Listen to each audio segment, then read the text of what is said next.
back to the channel. I hope you've all been enjoying the videos that Kim and I have been putting together for you. Today, I've got the Mojito Jeep on the lift, and what I'm gonna be doing is finally installing the Flowmaster Force 2 Axleback exhaust that I won from the Flowmaster and JL Wranglers giveaway a couple months ago. It took a little bit of time for it to come. Flowmaster was still getting these things produced and shipped, so I just got it a few weeks ago, and I've been waiting to have a chance to actually have time to do an install video. So what I'm gonna do is I'm gonna do a before video with the exhaust, try to get as good a sound quality as I can, show the stock exhaust, and then I'll be able to do an after video showing the comparison between the two. So let's go, we're gonna get started.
So now we got the Jeep up in the air. This looks like it's gonna be one of the easiest exhausts I've ever had to swap out. Basically have, let's see if I can get a shot of it up in here. We've got one bolt, one clamp and bolt right here that mounts to the exhaust that goes all the way to the front of the Jeep. So we just got that one bolt and clamp to undo there. On either side of the muffler, we've got a exhaust mount. So that's the one on the driver's side. And then we've got the one right up here on the passenger side.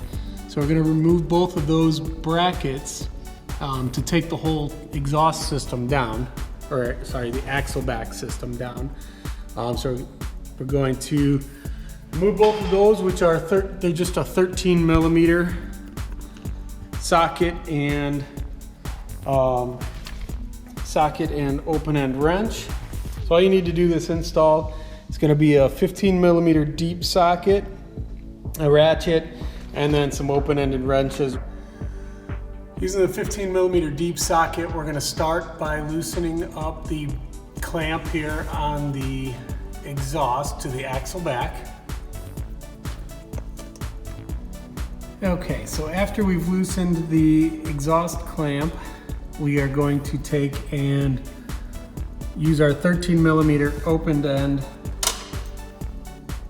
wrench, and we're gonna reach right up in here and we're gonna loosen up the lower bolt for the hanger bracket. And we're gonna do that on both sides, so there's one there and one right up in here. on the passenger side. So we're gonna get those two loosened up next.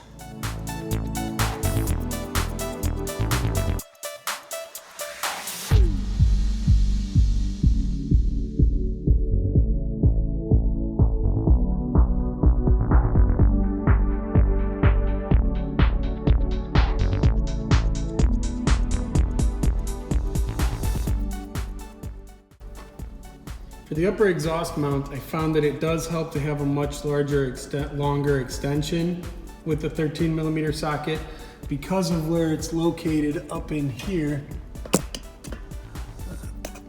up in there. It's hard to even get up in there, but because of where it's located up in there on the top of the mount, helps to have a longer one to be able to reach around everything, at least on the passenger side.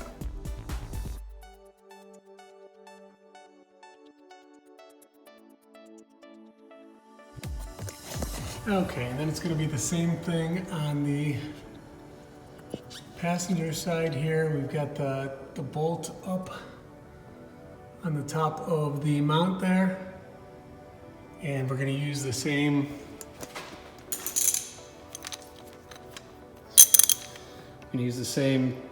long extension with the deep socket here to get up in there.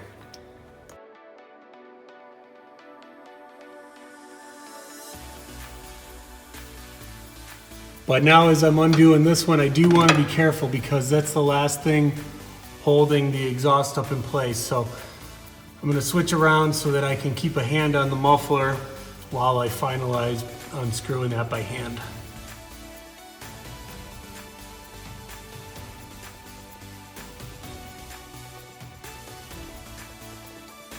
All right, so both brackets are completely removed and loose.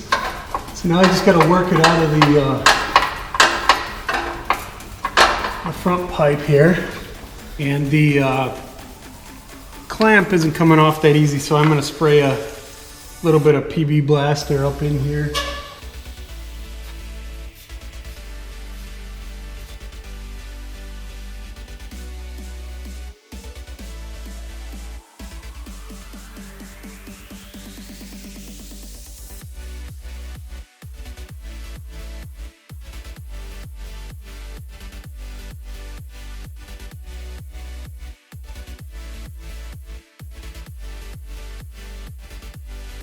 Okay, so here's the comparison of the two mufflers pretty much side by side. You can clearly see that the stock JL muffler and tip are much wider than the aftermarket Flowmaster. Also, what I've noticed is the pipe that comes up over the axle here gets flattened on the stock one for clearance, and the Flowmaster one does not. It's nice and round all the way through, so hopefully that doesn't cause any clearance issues. And obviously the big benefit of the Flowmaster are the cool dual tips that say Flowmaster in them, and we went with the all black exhaust system. Okay, so the next step I need to do is just take the mounts, and I'm going to take them off and swap them over to the new exhaust on both sides.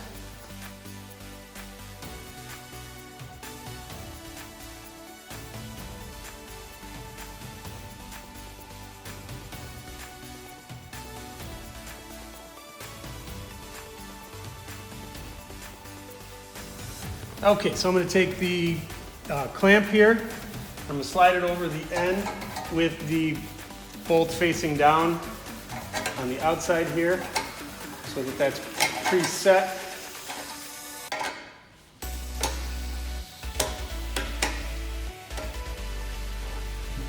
Before we go ahead and put it up in there.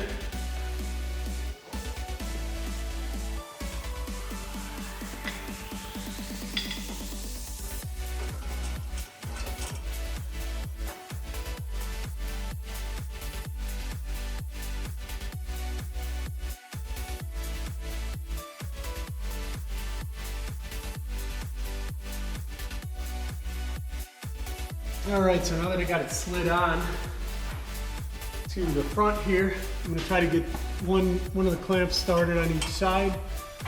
This part definitely helps to have a second set of hands.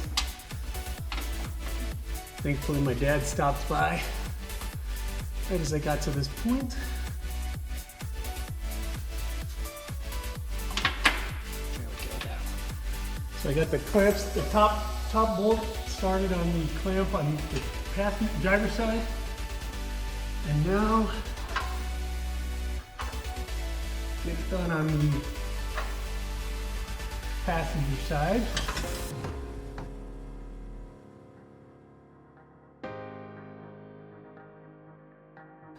Okay, I'm going to go ahead and get the top bolts tightened up for the brackets.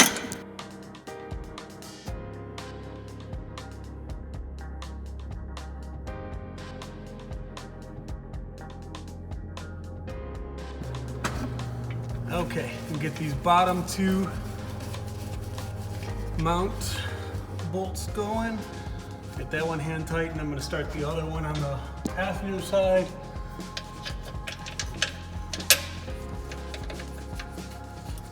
Luckily these all lined up real nicely.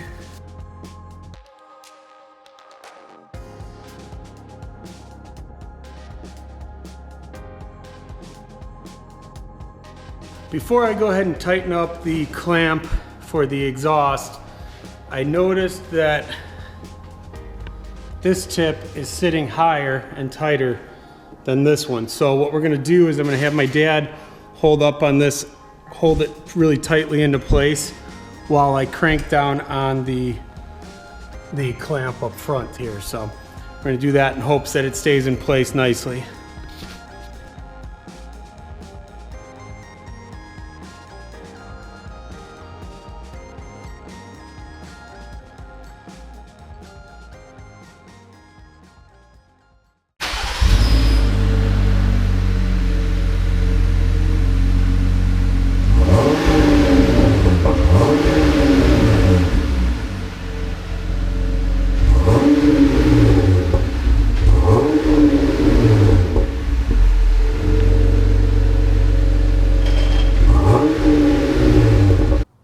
Okay, don't do what I did. I got too excited to get it down off the lift and hear the sound and take it for a test drive that I forgot to put these little clamps on the end of the mounts, the rubber mounts for the exhaust. So what these do is they help them from sliding off the posts on the new muffler, because the posts are a lot easier to slide the brackets on than the stock ones, which have the little like nipple on the end. So I'm gonna throw these on real quick. I can do this on the ground.